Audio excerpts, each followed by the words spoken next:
Bom dia, mais uma manhã com Deus, priorizando a palavra de Deus. E nesta manhã do dia 26 de janeiro, nós vamos meditar de Êxodo, capítulo 35 ao capítulo 37. Que a paz do Senhor encha o teu coração nesta manhã.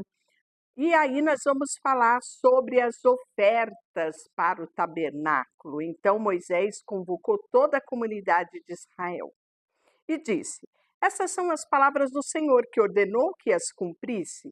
6 dias se trabalharás, mas no sétimo dia será santo para vós, o sábado de descanso solene ao Senhor. Todo aquele que fizer qualquer trabalho nesse dia será morto. Não acendereis fogo em nenhuma das vossas moradias no dia do sábado. Moisés disse ainda a toda a comunidade dos israelitas: Isto é o que o Senhor ordenou. Escolhei entre vós uma oferta para o Senhor. Cada um cujo coração se dispuser voluntariamente a levará. Como oferta ao Senhor, ouro, prata, bronze, tecido azul, púrpura, carmesim, linho fino, pelos de cabra, pelos de carneiro, tingida de vermelho, pele de animais marinhos, madeira de acácia, azeite para iluminação, especiaria. E você aqui já percebeu que comentamos recentemente que lá no Monte Sinai, Deus trouxe as ordenanças para Moisés.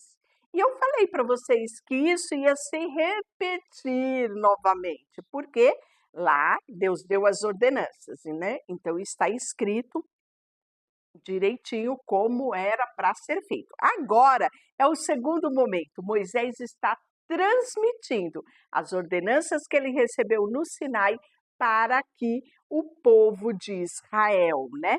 Então todos os homens hábeis entre vós se apresentem e farão tudo que o Senhor ordenou. Então, aqui ele vai detalhar o tabernáculo, sua tenda, sua cobertura, os ganchos, as travessões de coluna, as bases, a arca, suas varas, o propiciatório, o véu de proteção, a mesa com as varas, todos os utensílios e os pães consagrados, o candelabro, os utensílios com as suas lâmpadas, o azeite para iluminação. Tudo isso Deus tinha dado detalhadamente para Moisés. E agora Moisés está convocando o povo e repassando ao povo tudo aquilo que Deus queria para que o tabernáculo fosse estabelecido e ele viesse habitar no meio do arraial de Israel. E aí, olha a resposta do povo. Então, toda a comunidade dos israelitas saiu da presença de Moisés, e todo homem cujo coração se moveu, aquele cujo espírito motivou, foram e levaram as ofertas ao Senhor, para a obra da tenda da revelação, para todo serviço, inclusive as vestes sagradas. Tanto homens quanto as mulheres, todos os que tinham o coração aberto, foram levando os broches, brincos, braceletes, tudo de ouro. E assim foram todos os brincos, anéis, braceletes que queriam, né, foram levados todos para a oferta ao Senhor, né, o ouro ao Senhor.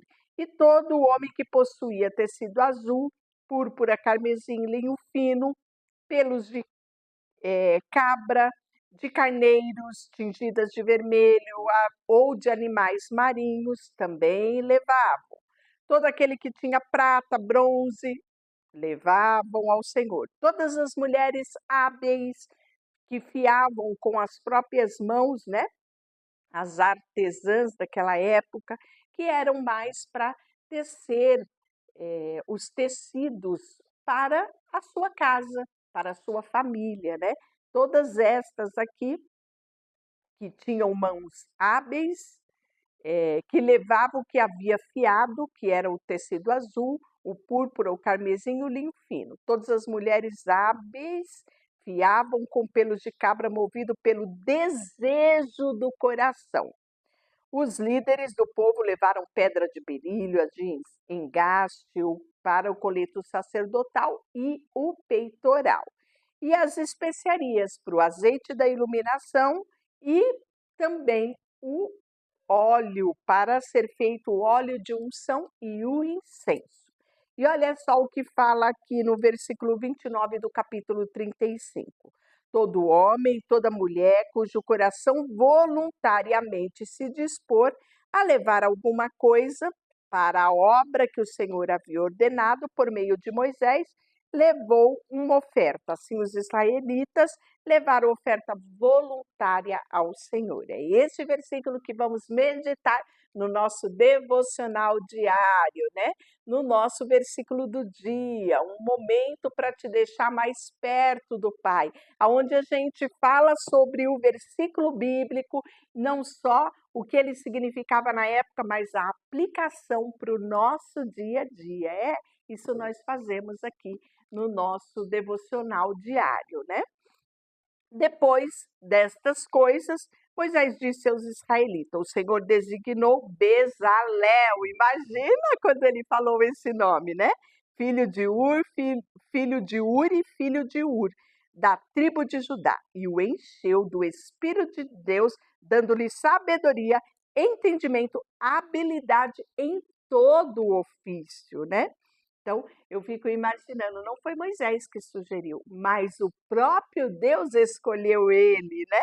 Eu fico imaginando que Deus ficou observando como Bezalel se comportava no meio da sua comunidade. Como ele se portava, como era o coração dele, a voluntariedade dele. Deus estava observando Bezalel há muito tempo, não é? Então, olha, imagine só, talvez tenha sido surpresa para Moisés, para a comunidade, mas Deus não, Deus o observava. Isso nos traz tanta lição, não é? Ter um coração voluntário, um coração que não faz para ser enxergado, mas um coração que faz como para o Senhor, como a palavra diz. E o Senhor te vê nos seus mínimos detalhes, não é? Deus, você não precisa mostrar foto, nem no Instagram, nem no Facebook, não. Deus te vê no secreto, sabe qual é a motivação do seu coração. Eu acredito que foi dessa forma com Bezalel. E aí nós vamos ver que também deu a ele a Oliabe. Esse daqui ele era filho de Aizamaque. Esse já era da tribo de Dan. Ele colocou ele como ajudante de Bezalel, né? Porque enxergou também nele qualidades, propriedades para os encher de sabedoria para realizarem todo o ofício, né? E lá você viu, né? Eles eram desenhistas, entalhador, gravador, bordavam tecidos, né? E tecidos finos, né? Como bem vimos, realizava toda obra artística. É isso que está no texto. E aí, nós vamos para o capítulo 36. Bezalel e Aholiabe e todo homem hábil, a quem o Senhor deu sabedoria e entendimento para exercer todo o ofício para o serviço do santuário, farão conforme Deus ordenou. E aí Moisés entrega, né?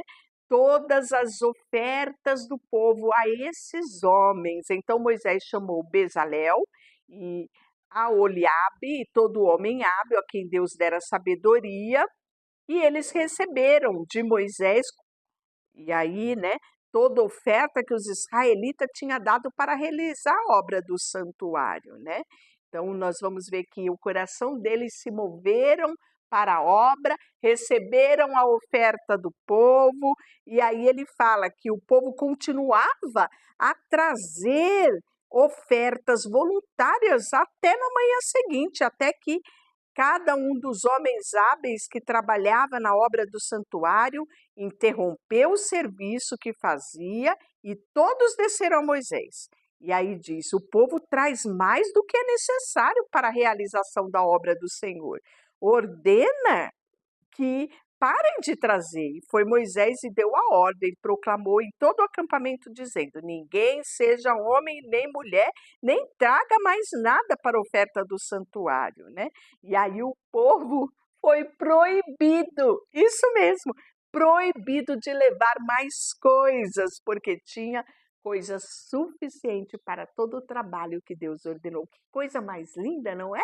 Que coração voluntário, disposto a agradar a Deus, que coisa maravilhosa. Todos os homens hábeis, dentre os que trabalhavam na obra, fizeram tabernáculos, as cortinas, né, os tecidos de azul púrpura, carmesim, os querubins bordado, que tinha que ser lá no tecido, nós vimos isso. Fizeram também todas as cortinas, unindo as 5 cortinas, eh, e as 5 tinham que ser da mesma forma, né, eles repetem aqui, da mesma maneira. Fizeram também, eh, as laçadas de tecido azul, fizeram as 50 laçadas da orla da cortina, fizeram os conchetes de ouro para prender, uniram as cortinas, e aí ele vai falando todo o detalhamento, né. E aí fizeram para a tenda uma cobertura de peles de carneiro tingida de vermelho, e em cima dela a cobertura de peles de animais marinhos, né. Então, aqui nós estamos vendo a realidade daquilo que Deus determinou no Monte Sinai. Então, e para os 2 cantos do tabernáculo, no lado dos fundos, fizeram 2 tábuas, por baixo, eram duplas e estendia-se do mesmo modo até a primeira argola em cima. Assim, fizeram com as 2 tábuas, os 2 cantos, portanto, havia 8 tábuas com suas bases de prata, a saber, 16 brasas debaixo de cada tábua. E aí os travessões do tabernáculo, então você está vendo aqui toda a sustentação, todo o aparato do tabernáculo, né. Fizeram os véus, as colunas, e o 37 nós vamos ver a execução da arca. Bezalel fez a arca de madeira de acácia, o seu comprimento conforme tinha determinado, revestiu de ouro puro por dentro e por fora, que era a determinação, fez a moldura de ouro, fundiu as 4 argolas de ouro nos seus cantos, também fez as varas de acácia, revestiu ela de ouro. Então, tudo isso está sendo repetido de forma minuciosa à medida que eles vão elaborando. Fez também os propiciatório, que era, claro, de ouro puro, né? Então, o seu comprimento de 2 côvados, os 2 querubins, eu mostrei aqui, né, uma réplica pequenininha da arca, e mostrei os 2 querubins que ficavam em cima no propiciatório, aquela tampa que vai em cima da arca da aliança, tudo isso, né, e como deveria ser estendida as asas, né. Então os querubins ficavam um de frente com o outro, com as suas asas abertas. Tudo isso eles vão fazendo de forma detalhada. Vão fazer a mesa, que eu falei que é a mesa de 90 centímetros, que é a mesa hoje ainda utilizada por nós, por uma família com 4, né, uma mesa de 4 lugares. A inspiração veio da palavra, né. Então, Deus foi o designer interior que projetou a mesa. A mesa é lugar de aliança, falamos um pouquinho a respeito disso, e que a mesa deve ser um dos lugares mais importantes da casa, é onde o coração da família é formado, aonde a família é unida, é ao redor da mesa, e ali se faz aliança ao sentar e ao comer. E Deus tem prazer de estar no meio dessa, sentado à mesa conosco, porque Ele é o pão da presença, né? Então, nós vimos tudo isso aqui detalhado aqui, eles fazendo a mesa. Então imagina, né, quando eles sentavam nas suas casas, ali ao redor da mesa, eles lembravam que Deus também tinha uma mesa sagrada lá no tabernáculo, onde ali ficava os pães da propiciação. E aí O candelabro, mostrei também uma réplica aqui, 3 hastes de um lado, 3 do outro e a haste central. Então, existia 7 lugarzinhos para se colocar a iluminação, né. Então aqui ele vai falar detalhadamente, novamente, como deveria ser feito, né. Também fez suas lâmpadas de ouro puro em número de 7, com seus aparadores e os seus apagadores. Fez o candelabro e todos os utensílios com talento de ouro puro, né. Fez também o altar de incenso e nele nós falamos, vai também a argola, porque ali passava-se o varal, fazia-se assim em todas as peças grandes do tabernáculo para facilitar a logística, já que eles estão em peregrinação pelo deserto. Então ele vai repetir aqui que tudo foi revestido de ouro, a parte de cima, a parede, as pontas, né? A moldura de ouro, as argolas eram de ouro, uma lindeza tudo isso, né? E também fez o óleo sagrado da unção e o incenso aromático puro, obra do perfumista. Deixa eu orar por você, Senhor, nesta manhã. Colocamos diante de Ti o nosso coração, a nossa vida, tudo que temos e tudo que somos, depositamos e reconhecemos que Tu és o nosso Senhor, o nosso pastor, o nosso mestre, o nosso amado Senhor e o nosso Salvador. Em nome de Jesus, amém. Deus te abençoe.